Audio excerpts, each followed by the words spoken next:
Halo penonton setia Komsos Temanggung, kembali lagi bersama Ngopi Brownies, ngobrol pintar, ngobrol manis, bikin pintar, bikin kenyang. Dan pada kesempatan kali ini kita sudah memasuki episode yang ke-8. Udah banyak ya, Mo? Oke. Lumayan lah. Genep. Ini episode yang ke-8, adalah episode yang istimewa Romo karena kita tidak hanya berdua di sini. Tapi saya mengajak Berdelapan. wah berbanyak. Berdelapan. Kita ada berdelapan. Saya dulu dong, boleh? Hai. Ya. Ini karena kita berbanyak, wajahnya baru-baru semua, mungkin kita akan kenalan dulu. Mungkin dari yang sebelah sana namanya saja siapa? Gitu. Halo, saya Amel. Halo, saya Berliana. Saya Kikan. Saya Dimas. Saya Adriel. Halo, saya Evelyn. Saya Kira. Dan saya Tati. Saya Muhammad. Oke, dan di episode yang ke-8 ini secara khusus kita akan membahas sebuah tema yang dekat dengan kita, yaitu liturgi. Dan ini teman-teman ini datang ke sini ini sudah membawa pertanyaan masing-masing. Kalau saya di sini tidak membawa apa-apa, mudah nekat. Jadi nanti teman-teman yang akan bertanya, dan langsung saja kita, siapa dulu yang mau bertanya? Kira? Oh iya, boleh. Kalau pertanyaan dari saya Romo, kalau kita misa itu kadang ada yang pakai jubah warna hijau, warna putih, warna merah, warna ungu. Nah itu kira-kira dipakainya pas kapan, terus apa sih maknanya gitu? Kalau jubah itu warnanya tertentu, putih, hitam, merah, sama ungu. Nggak ada hijau. Kalau jubah itu kasula. Kasulanya. Oh beda. Oh alba itu. Ya, kalau alba selalu putih. Oh, alba. Karena Beda dari lagi. kata albus, alba putih ya. Tapi kalau jubah hitam itu sebetulnya adalah pakaian khas imam Romo. Jadi Romo pakaian resminya sebetulnya hitam. Tapi karena di daerah Katulistiwa tempat kita itu panas, lalu Bapak Paus itu merelakan warna jubahnya dipakai oleh Romo-Romo yang ada di Katulistiwa, warna putih. Sebetulnya warna putih adalah warna Paus. Lalu ungu itu uskup, merah kardinal. Jadi jubah utuh. Jadi itu sebetulnya jubah adalah pakaian harian. Nah, tapi kalau di Indonesia pakai harian, pakai jubah, kasihan laundry-nya. Tapi lumayan mau pemasukan. Pemasukan untuk laundry ya, betul. 3 minggu. Tapi itu jubah. Tetapi yang kamu maksud pasti tadi warna liturgi, ada hijau, ada merah, ada putih, ada ungu. Itu sebetulnya adalah warna liturgi untuk mengatur hari ini hari apa. Kalau hijau jelas masa biasa. Kalau merah pasti ada martir yang mau diperingati atau Roh Kudus. Ya. Lalu putih adalah warna hari raya untuk orang-orang kudus yang meninggal tidak dengan martir atau mati syahid. Lalu juga hari raya yang tidak berhubungan dengan kematian, misalnya Maria segala macam. Lalu ungu itu adalah warna tobat. Sebetulnya ada warna satu lagi hitam untuk pemberkatan jenazah, dan jenazahnya masih ada di depan. Jadi kalau kalian perhatikan, kalau saya berkati jenazah kan stolanya selalu hitam karena masih pemberkatan jenazah. Tetapi bisa juga dengan warna ungu, warna sedih. Kalau ini saya tuh dulu pernah ikut pembekalan misinar. Itu katanya ada stola motif batik. Itu katanya bisa universal, dipakai acara apa aja bisa. Batiknya ada, tetapi ada semacam listnya itu apa gitu. Jadi misalnya listnya putih, ya berarti ini dianggap putih. Kalau batik kan warna coklat. Nah, coklat tidak ada warna liturgi kita. Maka yang agak membingungkan nanti pada saat misalnya ada misa Sincia, hari raya orang tahun baru Cina. Walaupun itu sebetulnya adalah hari ulang tahun Konghucu. Jadi saudara-saudara kita Konghucu itu merayakan hari ulang tahun untuk Konghucu ya, nabi mereka gitu ya. Kita mengatakan nabi mereka. Lalu warnanya adalah warna pesta mereka adalah merah. Sedangkan kalau kita menggunakan warna merah itu warna martir, kematian. Jadi nggak klop. Padahal kita biasanya warna hari raya warna putih. Padahal warna putih untuk saudara-saudara kita Cina adalah warna kematian. Jadi agak sulit. Berarti tanda bahwa warna-warna liturgi tadi itu berhubungan dengan satu budaya. Budaya apa? Ya kita Katolik apa? Katolik Roma. Maka budaya Romawi. Maka warna-warna liturgi beberapa akan berbeda kalau kalian nanti ada kesempatan itu misalnya pergi ke Rusia, masuk ke gereja ortodok di sana, warna-warna liturginya akan ada perbedaan. Misalnya bukan hanya warna liturgi, tetapi juga misalnya patung Ibu Maria pun itu juga kalau kita melihat patung Ibu Maria dengan warna emas, itu kan hampir bisa dikatakan jarang atau tidak pernah. Biasanya putih, biru. Ya. Karena kita kan selalu mengatakan stella maris. Stella bintang, maris laut. Jadi bintang laut itu sebetulnya simbol dari Ibu Maria. Biru kan? Yeah. Nah, sedangkan kalau saudara kita ortodok lebih warna emas untuk warna kemegahan atau ini sebagai orang yang suci. Jadi warna itu ada sesuatu. Nah, Romo, kalau saya pernah ikut misa itu warna liturginya itu pink. Nah, itu artinya Oh, pink ya? Ya, pink. Bukan berarti romonya dari Mr. Pinky bukan ya? Enggak. juga. Hah? Ya. Jadi romonya bukan Mr. Pinky. Warna pink itu sebetulnya di tengah-tengah pertobatan, baik itu di Advent maupun di Prapaskah, ada warna harapan, hope, ada sukacita juga. Ya, ada sukacita. Maka warnanya ya istilahnya lebih banyak kalau dicampur itu ungu dengan putih oleh orang putih, jadi terus jadi warna pink gitu ya. Saya kira karena romonya sering bisa pakai jubah pasula merah mau. Jadi kan dicuci terus luntur. Enggak ya ternyata ya. Enggak. Memang ada sendiri. Karena biasanya pink itu jarang dipakai, maka kelihatan selalu baru. Karena setahun 2 kali dipakai. Prapaskah dan Advent. Ya, hanya itu pun hanya 1 hari itu Iya. saja. Jadi hanya dipakai 2 kali. Romo, saya mau tanya, yang tadi kan kalau jubah putih kan dipakai untuk orang-orang kudus. Kasula. Oh iya, kasulanya. Nah, saya tuh mau tanya kalau bagaimana seseorang tuh bisa disebut orang kudus? Oh, sebut orang kudus. Iya.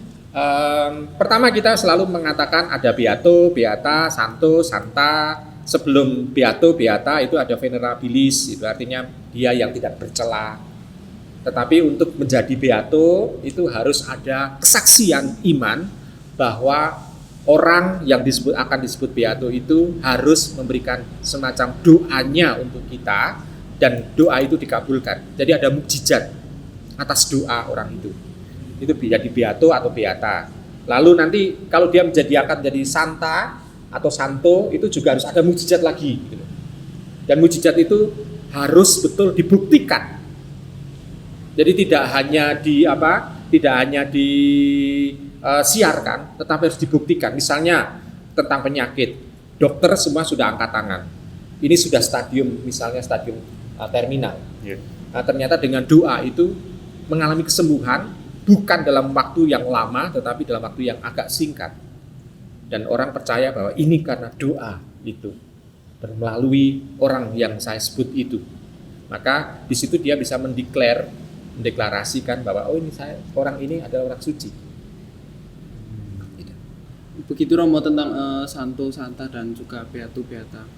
Kalau saya ingin bertanya Romo, kan di dalam gereja itu ada tahun-tahun liturgi, ada tahun liturgi A, B dan juga C.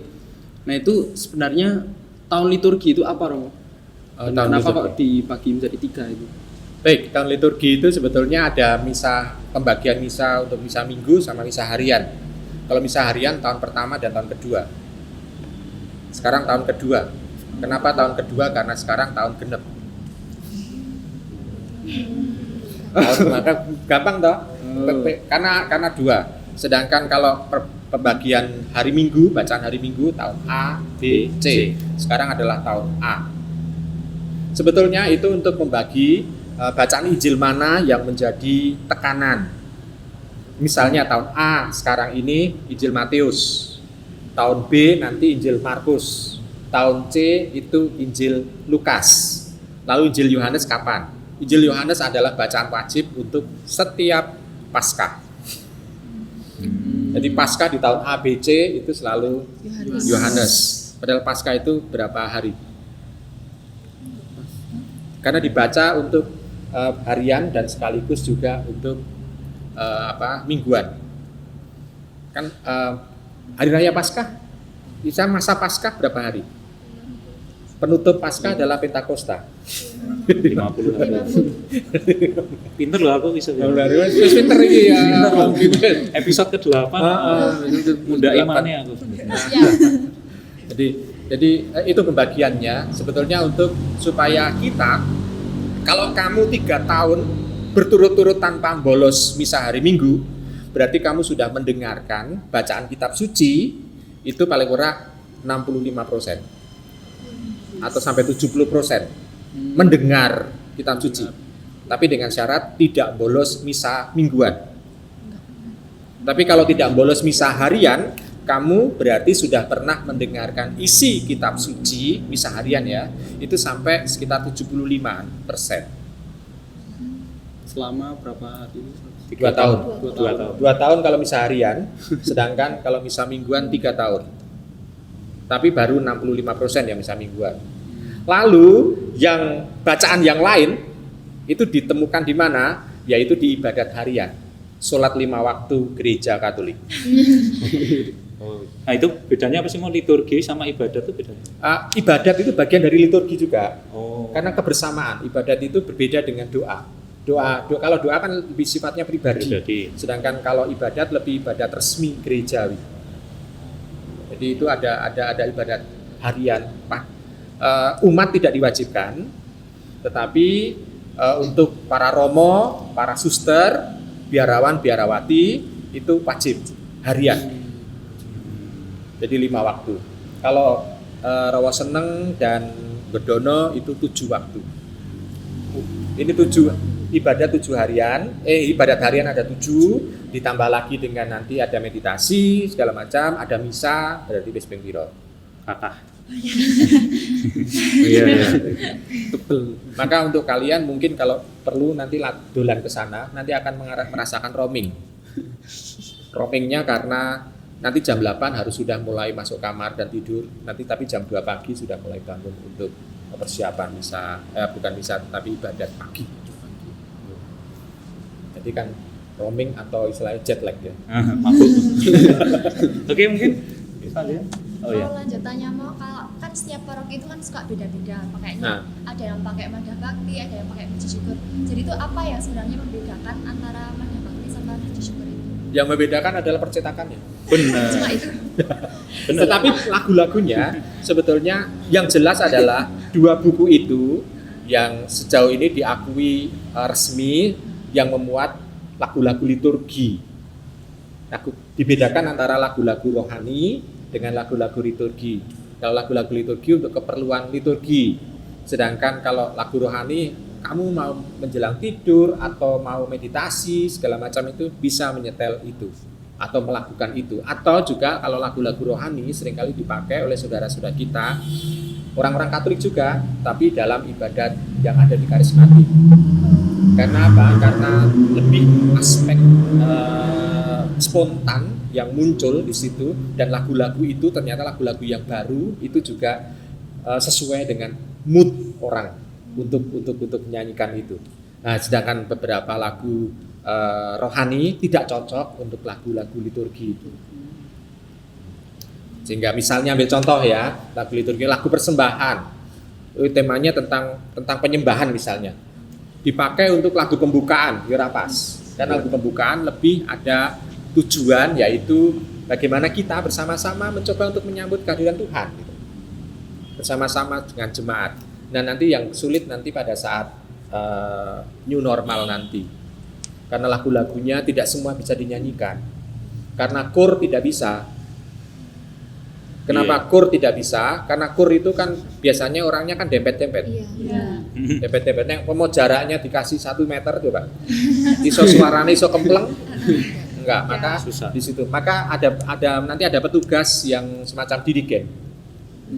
Dirigen untuk menyatukan suara umat untuk nyanyi. Paling lagu pembukaan, nanti lagu penutup, ada nanti lagu apa meneh gitu. Tapi beberapa lagu, misalnya Tuhan kasihlah kami, kemuliaan, terus bahkan Bapa kami, itu nanti bisa didaraskan. Jadi misa lebih cepat.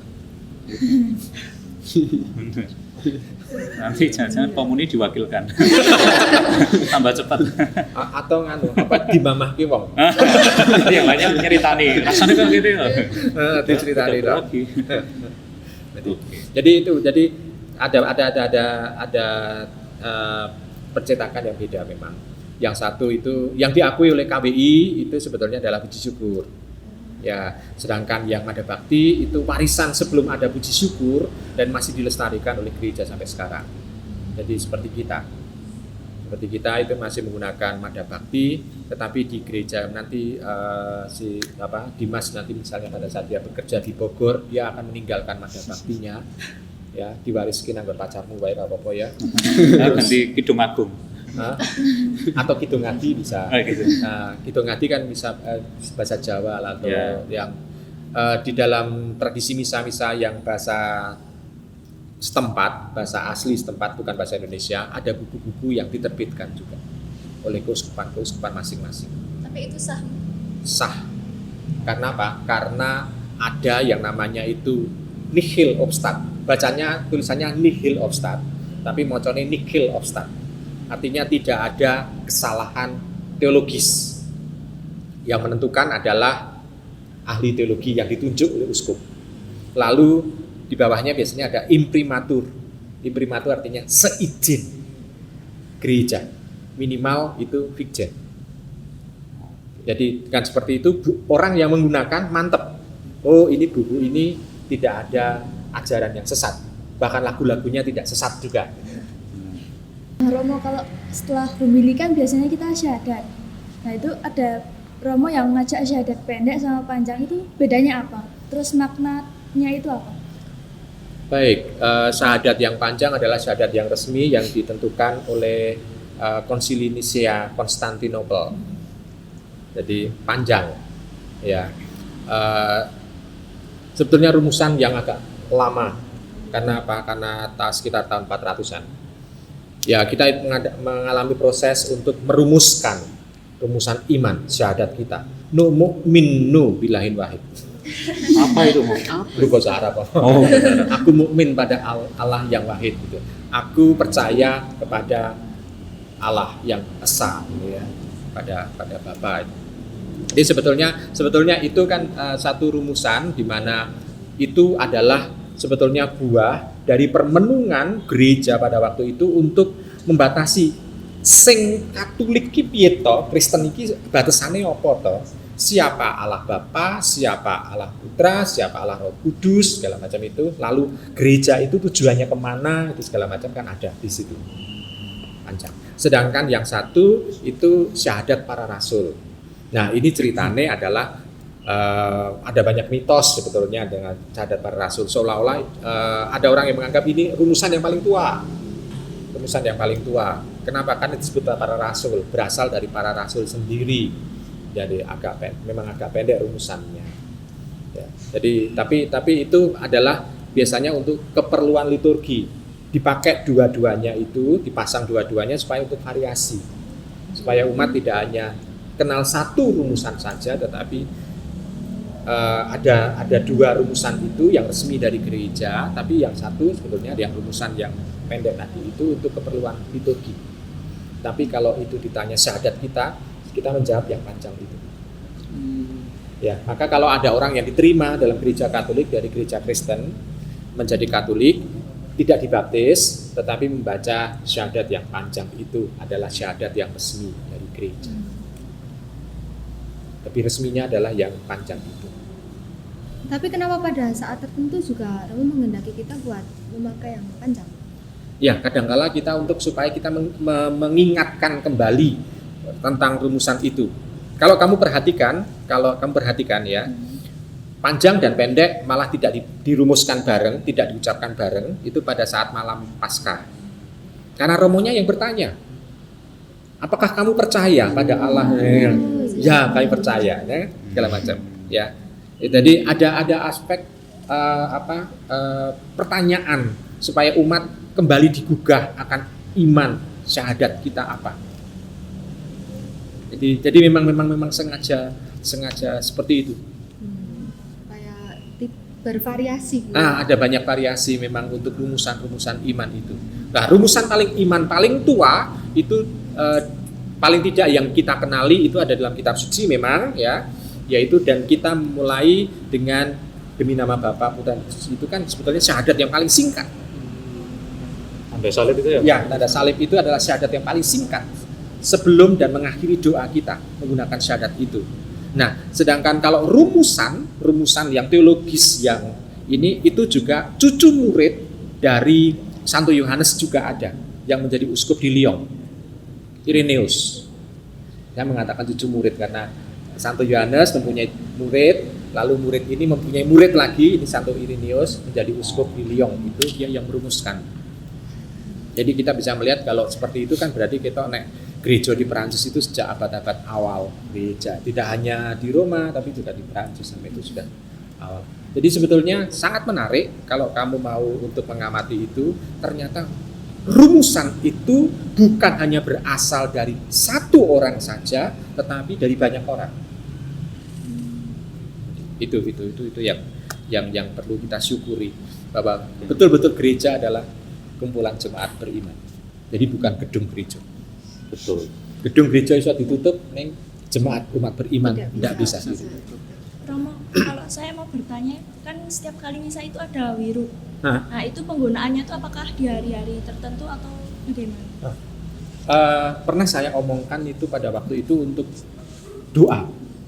Doa itu kan sebetulnya supaya panca indera kita itu kan fokus satu. Nah, wiruk itu salah satu untuk supaya penciuman kita juga mengarah kepada Tuhan. Yang pertama. Lalu yang kedua, sebetulnya untuk tanda kalau ada wiruk itu tanda untuk menghormati bahwa ada yang ilahi datang. Jadi kita dengan wiruk itu, oh ini kita mencoba untuk memberikan. Kalau misalnya dalam budaya kita saja, seorang raja yang datang itu pasti akan ada bau-bauan yang untuk menyertai bahwa ini tidak hanya orang yang memimpin, tetapi juga orang yang kita hormati, yang ada aspek ilahinya dipilih oleh Tuhan untuk menjadi raja gitu ya. Jadi seperti itu juga. Jadi untuk menghormati itu. Tetapi pilihannya adalah hiruk yang betul kita kenali bisa menuntun kita, hidung kita untuk menuju kepada Allah. Nanti coba kalau ada hiruk yang misalnya baunya itu seperti Chanel number 10, number 5 itu ya. Itu kan pagu gitu ya. Nggak bisa Chanel number 5 itu. Jadi parfum paling mahal sedunia. Bisa. Nggak akan bisa. Maka harus ada bau khusus gitu yang menuntun kita untuk bisa memahami bahwa yang kita hadapi adalah yang ilahi. Nah, ini saya mau tanya apa? Kalau itu kan tadi ada wiruk. Nah, di samping itu ketika kita ikut liturgi, ikut misa itu ada berdiri, berlutut. Kadang biasanya ada umat yang bingung, ada yang berdiri, ada yang berlutut, gitu. Nah, itu apakah kita harus kaku mengikuti panduan di TPE itu atau itu bisa fleksibel gitu Mas sebenarnya? Fleksibel kalau misalnya kita dengan lesehan. Lesehan kita tidak akan bisa berdiri, tidak akan bisa berlutut, tidak akan bisa duduk. Jadi semua dari awal misa sampai akhir misa lesehan tetap nggak apa-apa ya? Nggak apa-apa. Karena aspek menghormati, kalau orang Jawa itu kan justru bersila. Iya. Itu kan sudah menghormati. Ya. Jadi tidak perlu ganti berlutut. Berlutut itu kan penghormatan aspek Eropa. Ya, aspek Eropa. Iya. Berdiri juga menghormati, tetapi kan lebih Eropa. Tapi pun coba bayangkan kalau kamu misalnya sebagai orang Jawa pergi ke keraton. Kalau berdiri tegak di hadapan sultan, menghormati atau nantang? Nantang kan? Nah, sedangkan kalau di Eropa lain. Gitu. Iya. Maka ada guyonan. Kenapa kalau romo-romo Belanda di Indonesia itu banyak yang marah? Karena kerap marah karena orang-orang Eropa itu kan berpandangan kalau ngandani tempat kita itu orang-orang yang kita dimarahi dan yang mendengarkan itu selalu menunduk. Iya. Padahal budaya Eropa kalau menunduk itu nantang. Jadi kalau mendengarkan berarti kudu melihat menatap mata orang yang berbicara. Neng nggo basa Jawa wong Jawa nyantang. Maka dianggap kalau romonya lagi marah terus umatnya malah nunduk, dianggap umatnya romone dadi saya semangat emosi. marah. Iya. Ya. Maka kok Romo itu kok nggak bisa marah dengan orang itu karena ada banyak orang yang tahu budaya Eropa, lalu kalau dimarahi Romone dia malah natap Romone itu. Malah orang itu malah jadi dekat dengan Romonya. Padahal wongnya arep nantang Romone. jadi kita bisa melihat budaya-budaya itu mempengaruhi. Sedangkan kalau di dalam misa berlutut itu artinya kita mencoba untuk menghormati yang ada di depan. Ya. Dan berlutut hanya digunakan untuk kehadiran tubuh dan darah Tuhan. Ya. Jadi kalau kalian masuk gereja dengan berlutut berarti kalian menghormati tubuh Tuhan yang ada di tabernakel. Gitu. Sedangkan kalau Romo masuk itu malah rombongan itu tidak berlutut tetapi menunduk. Kenapa? Yang dihormati adalah salib. Kenapa salib? Karena pusat Ekaristi bukan tabernakel tetapi altar. Kalau kalian perhatikan, tapi ada romo-romo yang istilahnya itu pakai paham kuno masuk gereja itu pasti berlutut. Itu paham kuno, paham lama. Karena yang dihormati adalah tabernakel, yang di dalam tabernakel. Sedangkan kalau liturginya itu hanya menunduk karena pusat Ekaristi adalah altar dan yang dihormati adalah salib. Itu mengapa Romo masuk itu mencium altar ya, bukan mencium tabernakelnya. Kalau iya, mencium altar. Ya, artinya memang altar itu sudah dan biasanya di dalam altar kita itu selalu ada yang namanya relikwi. Apa itu? Relikwi itu peninggalan santo atau santa tertentu yang ditanam di altar. Jadi kebetulan altar kita yang di gereja ini relikwinya itu justru ada di altar yang ada di tabernakel itu belum dipindah. Jadi kalau kalian melihat di sakristi itu ada altar kuno itu, itu ada kotak tengah itu di dalamnya ada relikwinya. Bentuknya apa? Entah itu sayatan kulit atau tulang yang kecil. Kalau atau yang di situ gigi. apa? Nah? Kalau yang di situ apa, Bro? Saya belum baca ya. Saya belum tahu. Santo Santa siapa? Tidak tahu.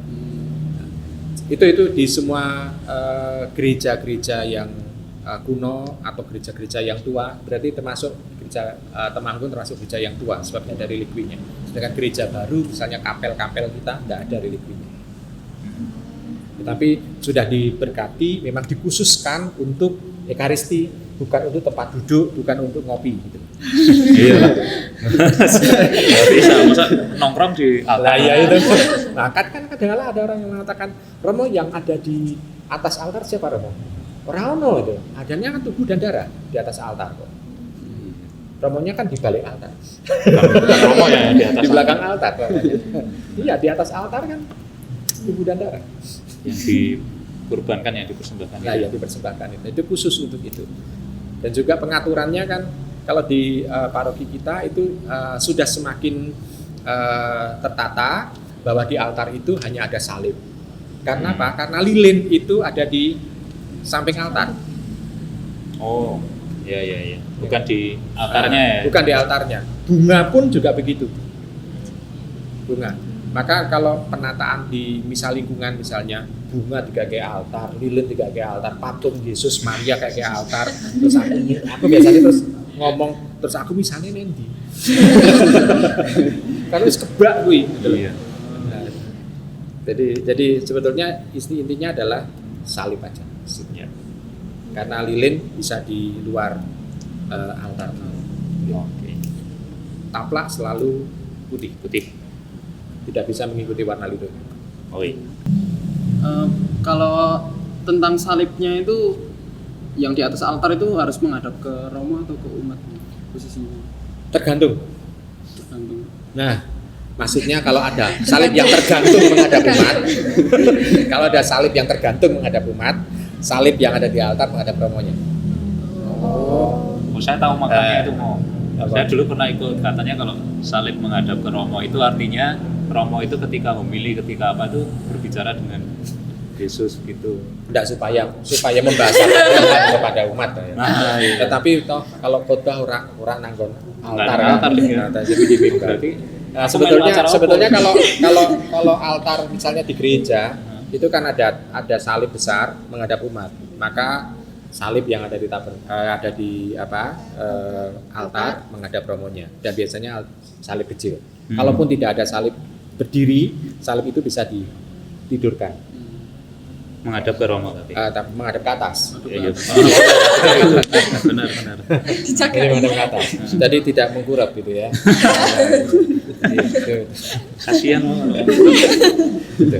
Jadi tapi kalau tidak ada salib, misalnya misal lingkungan, saya selalu nonton buri ono salib ora. Kalau enggak, ini yang di altar menghadap ke rumah. Nah, tetapi ada salib yang salah. Jadi ngarep buri dikai korpus. Gitu. Itu ada salib yang salah. Oh. Nah, masa Tuhan dama penjahat dari siji. Salib ya. Bang. Masih mending bolak-balik ya mau ada besar dhuwur ya. Atau dibolak-balik ya si Petrus ya. Ada yang horizontal atas bawah gitu dibalik Petrus gitu. Nah, itu kan ada banyak hal. Tapi memang peletakan salib sebetulnya itu aja. Jadi kalau ada salib yang menghadap umat, salib yang di altar menghadap romonya. Tapi kalau di misal lingkungan atau di kapel yang kecil misalnya, tapi kapel biasanya sudah ada salib besar yang itu menghadap ke romonya, supaya tahu bahwa romonya ini juga misa ini untuk juga menghormati salib. Nah, Romo, saya mau tanya, kan kemarin dibagiin itu form di lingkungan, itu suruh mengisi untuk persiapan misa new normal lah, itu rencananya bagaimana? Rencananya adalah kita berusaha untuk setia dengan protokol kesehatan yang untuk menjaga juga supaya gereja tidak menjadi pusat penyebaran corona. Ya, jadi kita tujuannya itu supaya gereja itu orang bisa berdoa dengan tenang, pulang nyaman, tetap sehat. Jadi tidak malah pulang nulari corona ke rumah itu ya. Tidak. Jangan sampai terjadi seperti itu. Maka dimulai pada saat normal itu dimulai dengan wudhu, cuci tangan gitu. Cuci tangan. Dan kebetulan kita membuat cuci tangan orang tidak perlu membuka keran gitu, dengan pedal. jadi kita istilahnya tidak ada touching gitu ya, tangan tidak ada touching, tapi dengan pedal itu. Lalu masuk, lalu mulai diperiksa suhu gitu ya, suhunya.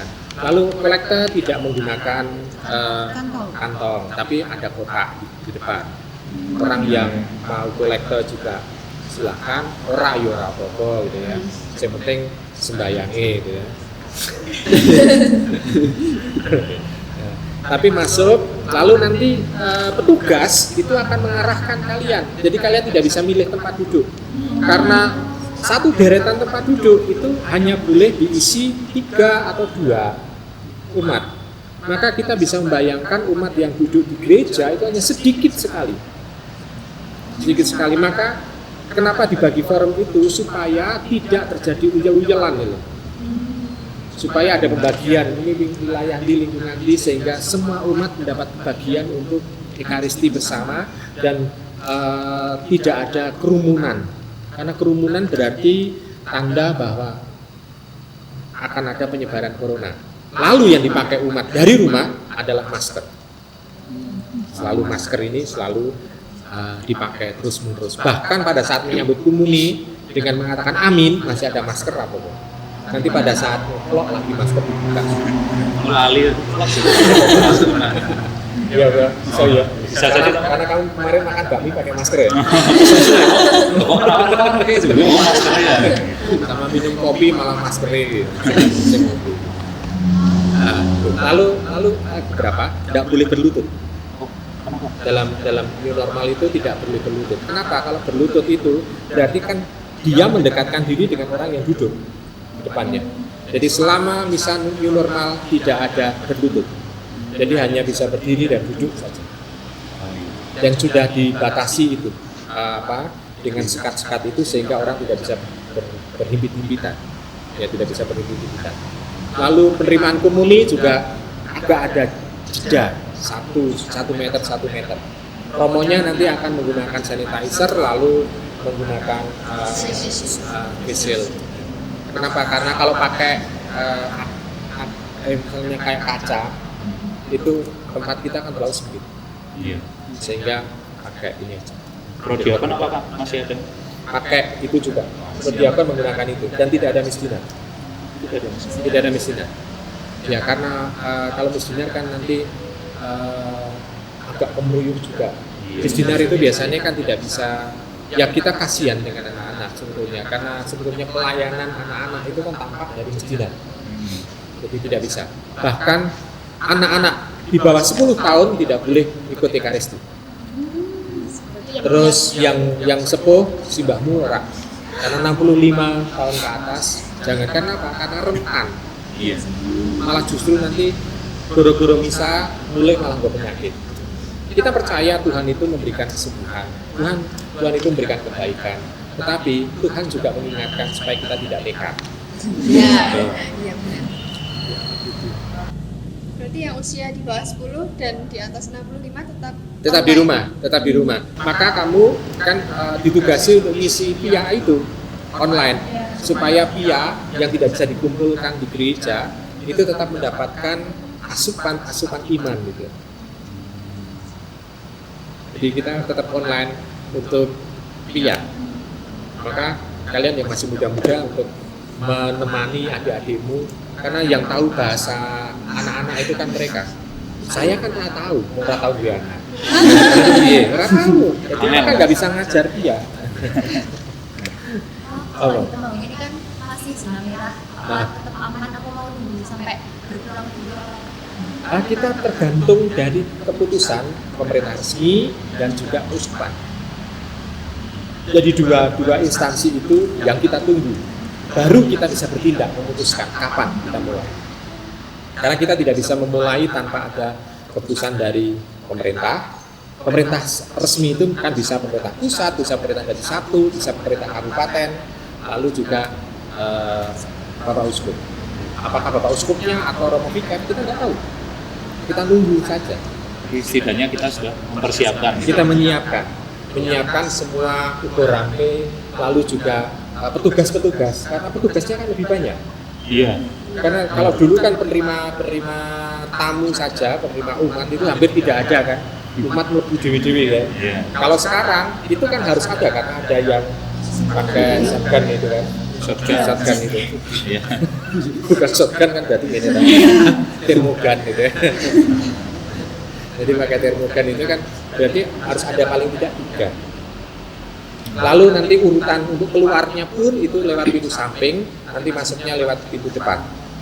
Jadi nggak ada tabrakan. Tidak ada tabrakan karena kita menghindari itu, sangat menghindari itu. Nanti lektor juga hanya 1 orang. Dirangkap. Bacaan pertama, bacaan kedua, lalu Mazmur nanti ada. Juga lektornya. Ya kita melihat bahwa tidak semua lektor bisa nyanyi ya. Tapi yang jelas yang dibutuhkan adalah organis, lektor, Mazmur, lalu prodiakon yang agak banyak.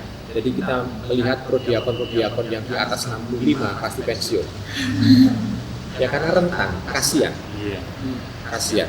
Lalu nanti rencana bisik-bisik mendengar bisikan bocoran itu yang sepuh-sepuh nanti akan dikirimi komuni oleh prodiakon, tetapi prodiakon tetap harus menjaga protokol kesehatan.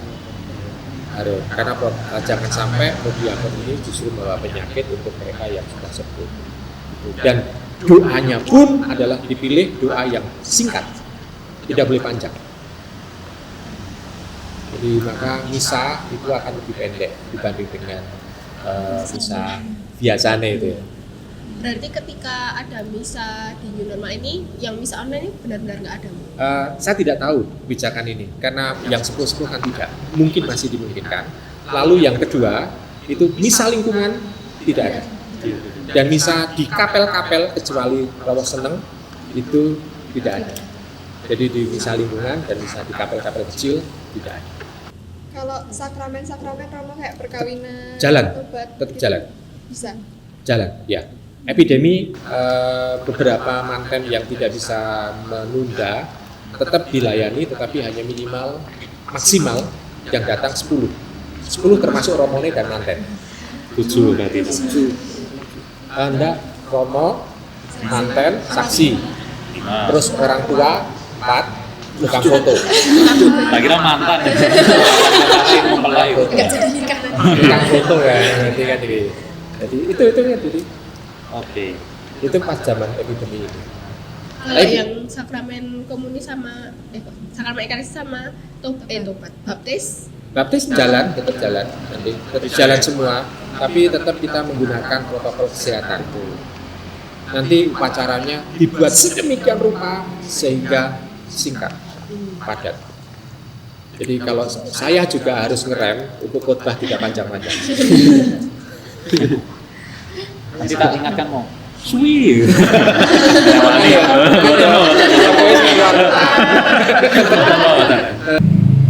Romo, saya mau bertanya, bagaimana tips supaya kita tuh walaupun berdoa atau ekaristi di rumah dan tetap fokus itu? Kalau pada saat epidemi sekarang ini tetap fokus, yaitu pertama kita harus menyiapkan juga tidak hanya laptop tapi juga ada lilin dan juga salib yang ada di situ supaya mata kita tidak liar. Karena itu kan barang-barang yang memang perluannya untuk mengantar kita untuk tetap fokus dalam doa. Boleh juga kalau seringkali kamu terganggu dengan masakan tetangga, itu pasang hiu juga boleh itu. Tapi hiu untuk doa loh ya.